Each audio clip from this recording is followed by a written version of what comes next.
So this is how the table is going to finish in 2024. Liverpool are first, Nottingham Forest are second. What a season they're having. Shout out Bournemouth and Fulham as well. Liverpool first, Forest second, Arsenal third, Chelsea fourth, Manchester City fifth. Boy, if anyone's gonna, pick Liverpool, it looks like it's going to be Nottingham Forest. But as you know, Liverpool have 2 games in hand and need them to drop points. And you have to, credit where due to Arne Slot, man. I mean, in 2024-25 season, on what ends of this first half of the season this year, they've got the most points with 35, scored the most goals with 45, the most XG accumulated with 41.76, best goal difference with plus 28, most big chances with 78.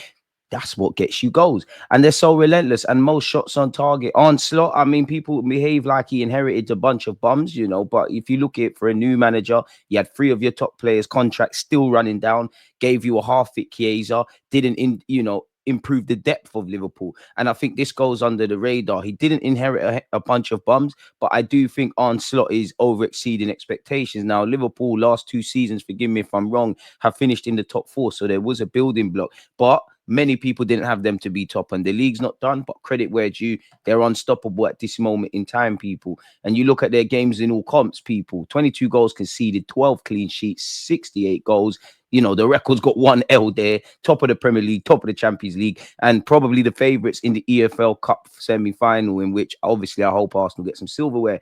And again, goals win games. Of course, it's simplistic. We can look at, obviously, Liverpool have won the most, lost the least, but, they're up there for goals, people. Yes, every team, you've seen it with Rodri, you've seen it with Saka, you've seen it with Odegaard. Every team, if they lose their key players, are going to struggle. But when you look at Liverpool, Salah's got 17 league goals. The man's crazy. To be fair, people said Haaland's finished, but he's got 14. Salah's got 17, but forget all of that, people.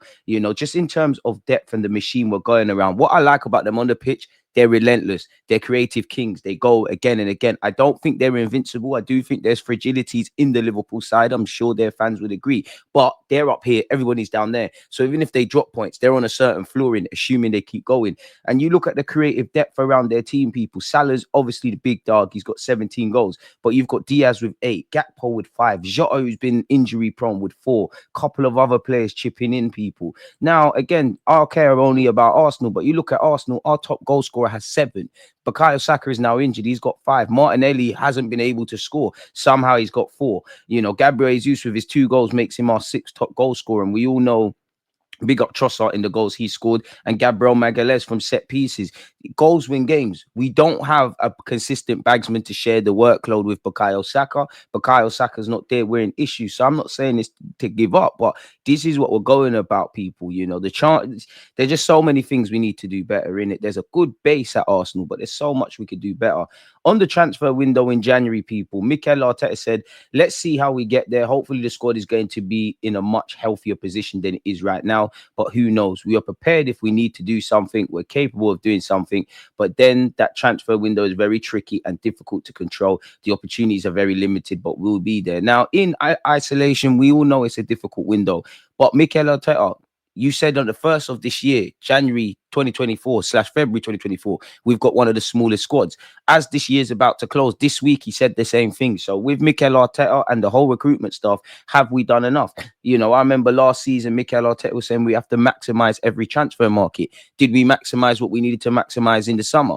Hopefully we do something in January. We're missing our key player, Bukayo Saka. Even on the best of days, people, we still need attackers. Like, I like the crop at Arsenal, but I say this all the time. In the 19 games we've played, 18, 19 games, people, have we learned any of the issues around Arsenal, the fragilities of the side, or things that could cripple us? Have we learned our lessons? Have we learned better yet?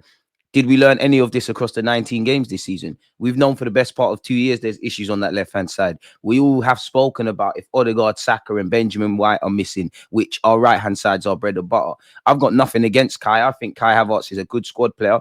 And he's doing his job clearly. But did we go and get that striker to upgrade? Did we get that versatile attacker that can play on the left or play on the right? Have we got a midfielder that has something different to the 6s we've got? Have we improved the overall depth of our squad? The answer is no. So we have to pull a rabbit out the hat in the transfer market. There's many statistics that point towards Bukayo Saka's creativity and his importance for Arsenal.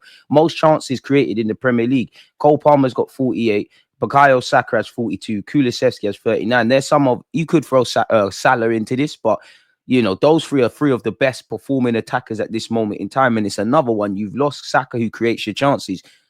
Creating chances creates goals. Goals win games, and God knows how many points we would have without Saka's goals. Of course, I can't really go back in the 19 games and say how many goals were important, because how many Bukayo Saka goals, for example, turned defeats into draws into victory, or the assists. I'm not sure, people, but you get where I'm going. Apparently, we've identified Kingsley Coman as a candidate to cover for the injured Bukayo Saka. Now, that's what Collins is saying of the Evening Standard. Now, it's easy to link us with what the Gnabry's, the Colemans, the Sane's, players whose contracts are running down, people. Whether that's able to be done in January, I don't know. The core argument has said, people, our top priority allegedly is, even before Saka was injured for a significant period with a hamstring injury he suffered at Crystal Palace, the need for Arsenal to bolster their forward line felt clear. Arsenal struggled in attack at times this season, as shown by the goalless draws against Everton and Fulham. And it's not just a recruitment thing, it's the chance creation. You look at how Liverpool play on a football pitch, they move the ball quickly. I'm not criticizing Arteta, but we move the ball very slowly. So when you're playing a mid-low block, compact and congested team, that's become a source of Arsenal's kryptonite, people. And again, that's another thing that's been there from last season, people. A new forward, be that someone who plays as a 9 or out wide, would be a welcome addition and could help the Gunners with the magic moments that Arteta has mentioned them lacking at times. Now, unless we're going to find an Adebayor at Monaco, I would love a striker. I would love a central midfielder. I wouldn't be against another defender. There's so many things, but the priority surely is someone that can cover for Saka, and maybe even an upgrade. Because on paper, you can say we're well stocked. You've got Gabriel Jesus, you've got Martinelli, assuming when Sterling's fit, even though he's injured as well. You've got that. There's also been some rumors of recalling Fabio Vieira. Some have quashed that rumor. Some are still playing it up. So yeah, even on the best of days with everyone fit, some of these questions were still there. I wouldn't be against another defender. Hopefully we welcome Benjamin White back and Tomiyasu back, but that's more hopeful than anything. On the topic of Bukayo Saka, some are as optimistic as a return in February. Some are as pessimistic as late March, April. The season could be won or lost. Then really.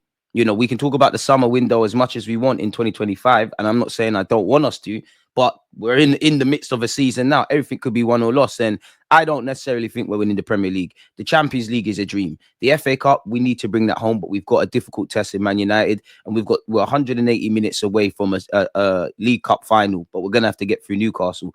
On paper, we still are in with a fighting chance of winning stuff this season. So let's bolster the squad, man. And yeah, we've seen the injuries. We got lucky last season. The injuries haven't quite been as kind. We all know Jorginho and Partey's contracts are running down. Apparently, we've shown interest in Nico Williams and Benjamin Sesko last summer. Obviously, attaining them in January is difficult. You're seeing price tags as high as 150 million for Isaac. I don't think that's going to happen. Apparently, a short-term loan may be easier to complete, with the Gunners having been linked with PSG forward Randall Colomani. Bayern Munich's Kingsley Coman was available on loan back in the summer and could be an option. So we're going to have to see. Kivior's been linked with a move away. Surely that does not happen until the summer. The same with Zinchenko, who's got 18 months on his deal. Tierney could leave in January. His contract's running out. I'm sure Arsenal will take a cut price. It's come out they're not renewing his deal. I personally think you might as well let the man leave on a free with all the injuries now. At least he's an option there. So yeah, man, it is what it is. And big up Lewis Skelly for taking advantage of the injuries of some people at left back and helping us greatly in that regards. We're never going to stop being linked with Marcus Rashford, and I don't want to assassinate someone's character without knowing them. But you look at Andy Mitten, who spoke on Talksport. He said if Rashford is being forced out by Ineos to save wages, probably because he's not in the manager's thinking. No, I think the manager has had a big say here. I think he's doing it his way. Ruben Amorim is a smiling assassin. He's a disciplinarian. So discipline is the single most important thing you need in life and for footballers. If he's lacking discipline, why would you want him at Arsenal Football Club, really, on top of everything? Allegedly, and again, I find it very intriguing that whether you believe Rashford is a bad player or a bad egg or whatever, you look at the aggressiveness of articles printed in this with this guy's name day in, day out, people. I always take these things with a pinch of salt because I don't know him. But if we take words for gospel, every previous manager has had issues with Marcus Rashford. I've spoken to them. I know them. They've told me in confidence going back years and years. So, boy, unless there's a change of heart from Marcus Rashford and he bucks up his ideas, is that someone you want at Arsenal in mid-season? Now, undoubtedly, we're going to keep being linked with Marcus Rashford, probably for the whole of January, people. Newcastle have put 150 million price tag on Isaac. People, would you lot spend that? Smash the like button. Apparently, Arsenal, Liverpool, Real Madrid, and Barcelona are all interested, but 150 million. Arsenal have been linked with Lorenzo Pellegrini, people of Roma. Obviously, he can play centre mid and he's quite versatile. He has a bad time with injuries. I don't know if he's the difference maker or someone we want, but he's been linked with Arsenal Football Club. Another person that's been linked with Arsenal, people. Apparently, we are considering a move for Crystal Palace's Tyreek Mitchell, whose contract expires in 2025. Wouldn't be against him. I mean, he's homegrown. He could be a good squad player and stuff, but many would say, we've got a lot of left backs, and surely, Kivior can play centre half as well as left back. Surely he'd have to be moved on. Surely the club might say, you know what, we love Tomiyasu, but you can't stay fit. Surely with 18 months on his deal, as Zinchenko has to move on. And then you've got the options of a Calafiori, a Timber. Obviously, Lewis Skelly has come into the fold now and is doing quite well. But for me, I still maintain his future could be in centre mid. And I would love to see him actually get an opportunity in that left centre mid role, essentially, people. I don't know where you're at. Spurs apparently are considering a move for him, people. So we'll have to see. And apparently, AC Milan, Atletico Madrid, and Barcelona. He typically always has a decent game against Arsenal. Wouldn't be against it, but I could understand many of you who sat there and let me know your thoughts. You went, what do we need another left back for? I hear it, people. A number of Premier League clubs are queuing up for the potential transfer of Eintracht Frankfurt Omar Marmoush, who Mohamed Salah, regardless of his future at Liverpool, surely for his fellow countrymen, he's telling Liverpool. I don't know if he's the answer or not, but he's scoring a lot of goals for Frankfurt. And I like his technical level and his technical quality. He's very good dribbler. I think he's got capacity to play in a bunch of positions, people. Apparently, he has a stunning record of 18 goals and 9 assists so far this season, a total of 27 GA in his last 24 appearances for the club. And he's 25, people. But I can't imagine that is something that is going to happen in January, people, potentially in the summer. And weirder things have happened. Arsenal have shown, we didn't get them, but Sean will put the bag down on Caicedo or Mudryk on Vlahovic. So you never know. On paper, we've got a positive net spend, but then you hear we're treading close to PSR. And, it feels like we go round and round in circles where Arsenal's transfer plans in the media is concerned. Cunha, who came off injured against Spurs, who has been linked with Arsenal, apparently Paris Saint-Germain, according to reports in Spain, are preparing to spend 80 million euros on the Wolves forward Cunha, who has also been targeted by Man United and Arsenal. Now, PSG were linked with Lookman in the summer, right? Obviously, Wolves are in a relegation race. Cunha is their star man. He's a difference maker. As we said, on the topic of goals winning games, they can make the difference. Would they want to sell him in January?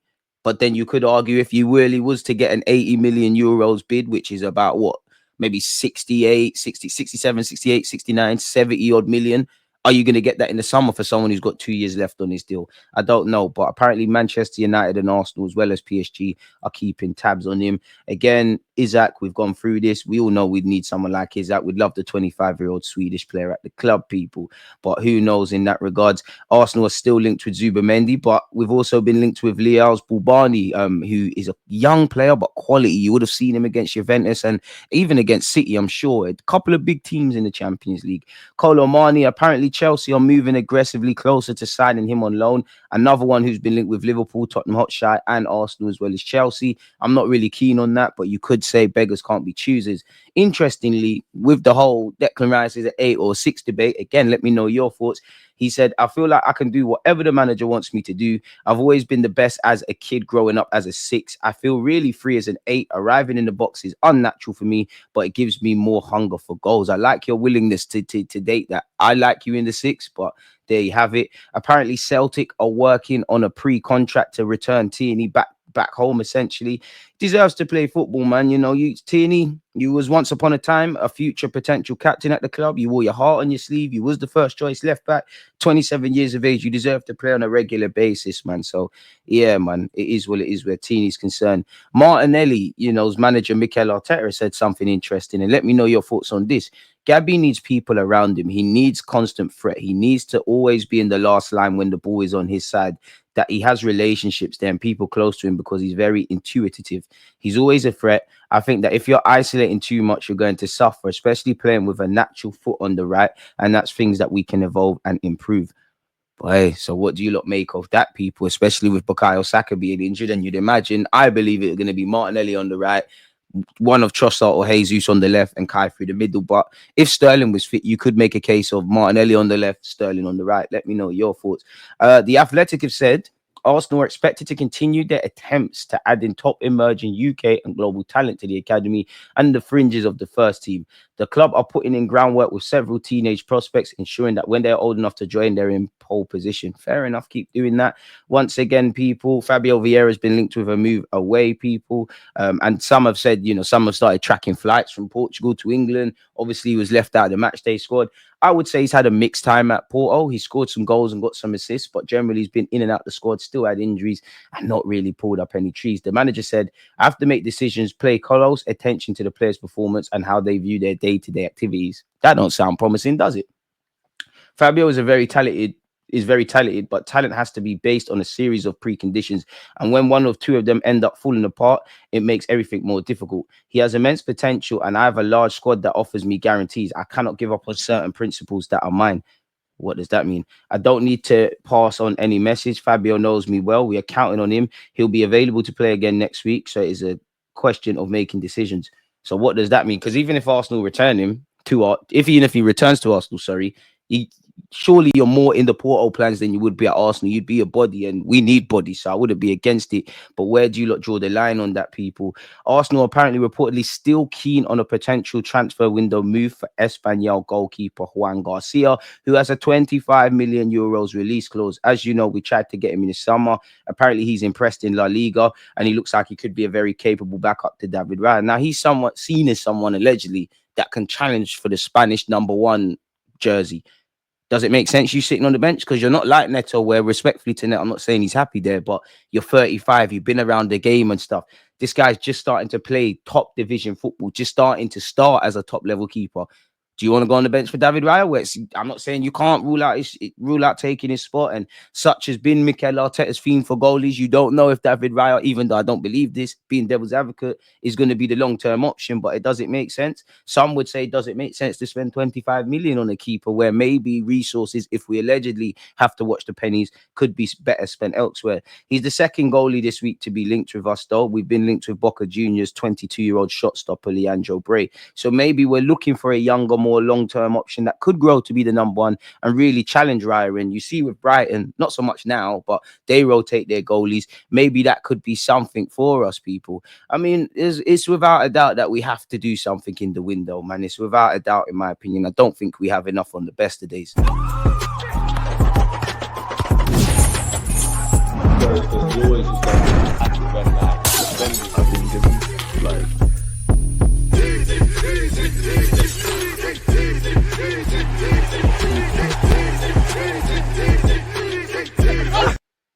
That's annoying. Not quite sure what happened there, people. Why the intro started playing. But there's a couple more things to go over, man. I'm not even gonna edit it out, man. Mistakes happen. There's a couple other things that we can go over as well, people. I don't know why the intro started playing. So yeah, apologies if you lot had any mistakes in that regards, people. I'm just copy and pasting a couple of tabs for us, people, and we get straight into business again.